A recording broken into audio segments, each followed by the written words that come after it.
guys, Sandra here from Createinspain, another one of my shortcuts a lot bites, this time on the knockout feature.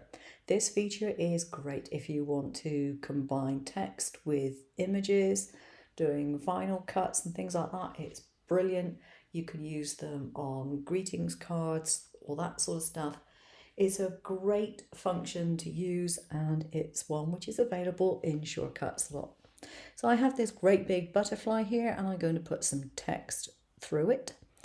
And so I go to my text and I'm going to just type in hello. Now, I don't like that text particularly, so I'm going to go here and look at my text options. I've got a load of them there. But the other thing I can do is I can go to the library and I can use my font menu in here, and I can go through and find something a bit more interesting. That one's a bit more interesting, and I've now changed it.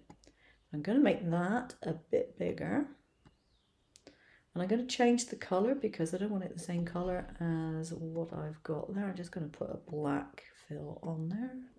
There we go. And I'm going to make this still bigger. Okay, so there. Now, assuming that I want to do something with this, what I'm going to do before I do anything else, I am going to go to Edit, Copy, and I'm going to keep it there. I'm not going to do anything else with it, because if I do anything else with it now, it's going to confuse you. Select both of these, and I go up to the effects, and I go to Knockout. Now I've got a menu here which gives me a gap option, and it usually looks better if you have a little bit of a gap. You don't have to, but it usually looks better. So I'm going to go for 2 millimeters and do a preview, and this is what I get. Now you're probably thinking, what's happened to my letters? Do not worry, that's why I copied them in the first place. So I'm going to click on OK. I'm going to grab this black bit and throw it away, because I don't want it anymore. I'm going to go to Edit, and I'm going to go Paste in Place and let the magic happen. There you are, all done, dusted, easy peasy, no problem at all. That is how it works. And the only reason you can see blue behind this, by the way, is because it's my mat showing through. It's not a problem with this. Let me move it over there so you can see. Okay, there's no blue or anything there, it's just the mat. That's how you do knockout. It couldn't be much easier, and boy, can you have fun with this. And I'm going to get rid of this one. I'm going to show you another method of using it. I've got the small butterfly here, and I'm going to go to Object, Duplicate, and I'm going to do a whole load of these, and there we go. Group the duplicate, important. All right, and click on OK. Now I'm going to do my lettering again.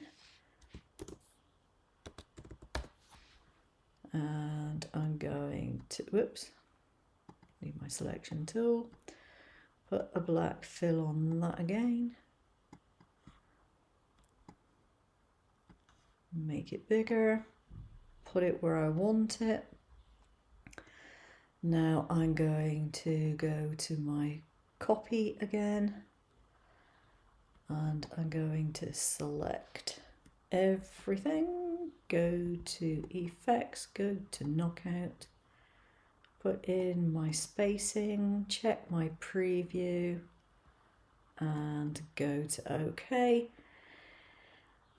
And again, it's done it, but it's not done what you would really expect it to look like. Go to Edit and go to Paste in Place, and then I get exactly what I think I should be getting. And then we could just discard that. There we are. So that is another way of using the knockout. So you can have fun with this. You can knock out bits out of all sorts of things and just generally play with it and work out what you like and what you don't like. But yes, fun little tool in there. And particularly, I said, if you're doing vinyl t-shirts and stuff like that, yeah, a really useful tool to have.